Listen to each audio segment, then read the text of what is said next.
Hey everybody! It's me, LisaT, coming at you with some positive energy, reading The Language of Letting Go by Beattie. Little bird.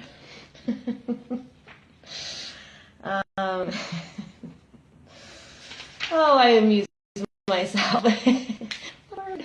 Okay, we are reading February 3rd, Rejecting Shame.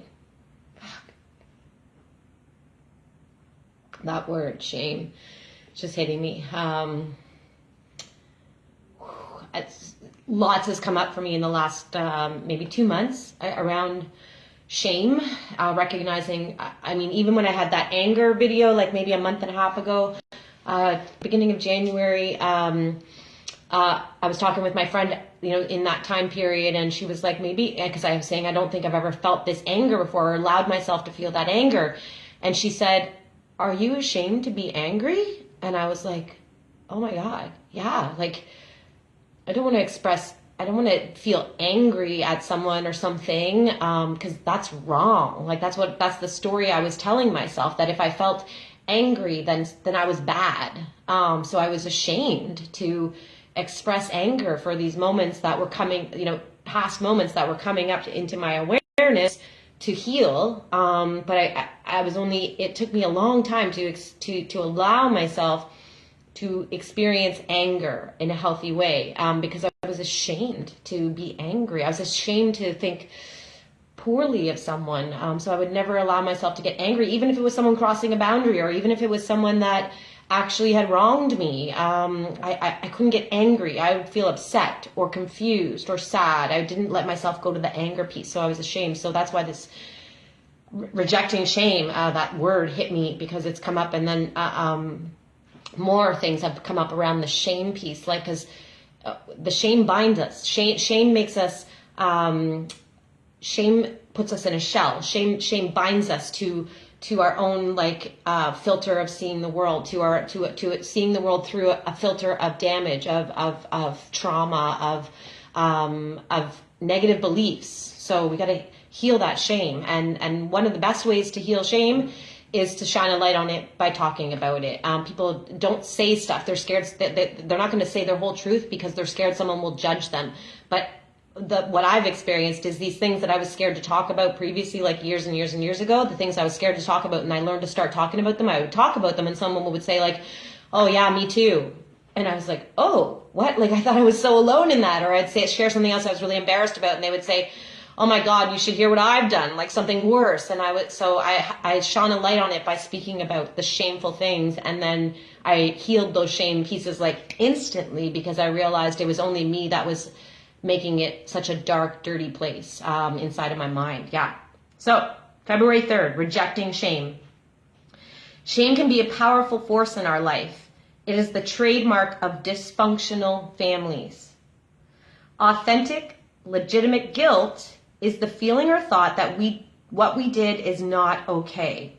Guilt is the thought that what you did is not okay. It indicates that our behavior needs to be corrected or altered, or an amend needs to be made.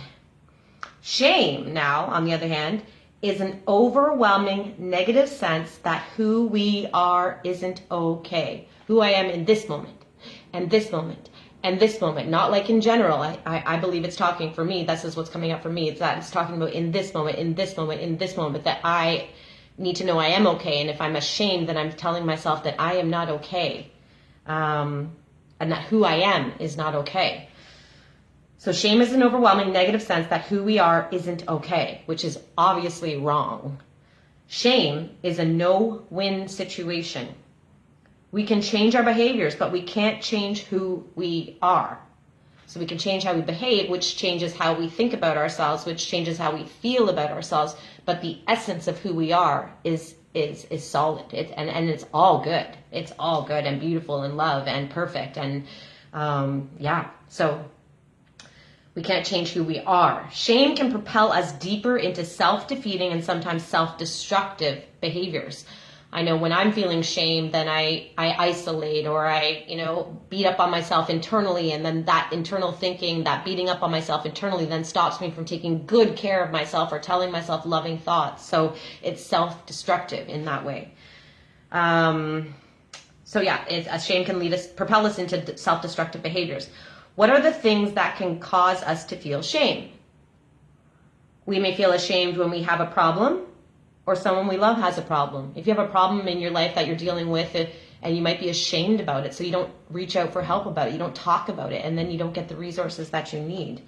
We may feel ashamed for making mistakes, or even for succeeding. I went through a period about 3-4 years ago. I was trying to help my brother, and it wasn't working. My help, he was rejecting. He was accepting my help at first, but then he was rejecting it because I was almost mothering him instead of sistering him. And during that period, I remember feeling ashamed for the progress I was making in life, because my poor brother wasn't making the same progress, and I felt maybe I shouldn't progress. I should wait until he catches up, but I felt ashamed for succeeding.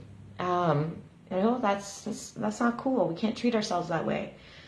So we may feel ashamed we may feel ashamed for making mistakes, or even for succeeding. We may feel ashamed about certain feelings or thoughts, ashamed that you're having this thought, or ashamed that you're having this feeling. Like I said, I was ashamed I was having anger. I couldn't even say it was anger because I was ashamed of it. We may feel ashamed when we have fun, feel good. So I remember also another time when I was like, something's wrong, because like nothing was wrong. I was almost scared to feel good consistently, and I was almost scared to enjoy the happiness that was consistently coming in my life. Almost ashamed of it because I was so not used to it. That's previous to now. So we may feel ashamed when we're having fun, feel good, or are vulnerable enough to show ourselves to others. Some of us feel ashamed just for being. Just for taking up space in this world. I know a couple of my friends share that with me. Like we have to fight ourselves and make sure we check ourselves, because we almost feel ashamed to take up space. Crazy, right? When you say it out loud, and that's the power of talking out loud. You say it out loud. These are thoughts in your head, but you say it out loud, and you're like, oh, how did I think that? Like it's just so powerful to speak about this stuff. We got to get the conversation going. So shame is a spell others put on us to control us. So if someone shames you, people have body shamed me in my life. Like, oh, Lisa, you're so skinny. It's like, oh my God, they just shamed me for my body. Shame is a spell others put on us to control us, to keep us playing our part in a dysfunctional system. It is a spell many of us have learned to put on ourselves as well. Learning to reject shame. No. When that thought comes, nope, not happening today. And so if I have a shameful thought like, oh God, maybe I'm too skinny. Nope, I gotta reprimand. Nope, I'm beautiful, I am perfect, I'm beautiful on the inside and out, I am worthy, I'm valued. Like I gotta override that. I gotta reject that shame with my own positive thinking, my own positive, negative thinking. We gotta be careful with my own positive affirming the truths about me. Even if I don't believe them, say them over and over and over and over, and they'll become a belief. So learning to reject shame can change the quality of learning to reject shame can change the quality of our life. It is okay to be who we are. It is okay to be you, fully you, in all of your moments, moment to moment to moment, in anger, in sadness, in happiness, in joy, in success, in failure, all of it. We are good enough. Our feelings are okay. Our past is okay. It is okay to have problems in your life. It's okay to make mistakes. And it's okay to struggle to find our path.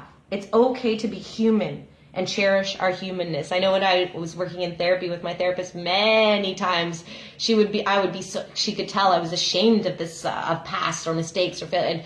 And she'd be like, Lisa, you're human. And I'm like, no, I'm superhuman. I won't go there.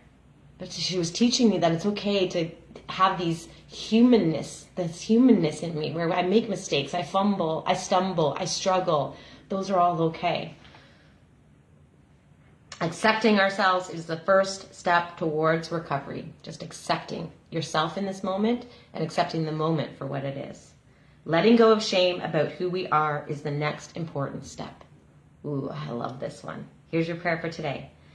Today I will watch for signs that I have fallen into shame's trap. So watch for signs in your head, or watch when you're feeling embarrassed or ashamed or uncomfortable with your thoughts or with something that's happening in the moment. So today I will watch for signs that I have fallen into shame's trap.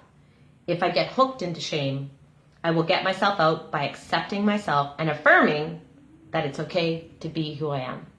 Frickin' men. Affirm yourself into self-greatness and self-love. Mwah, mwah, mwah. Love you all. Thanks for watching.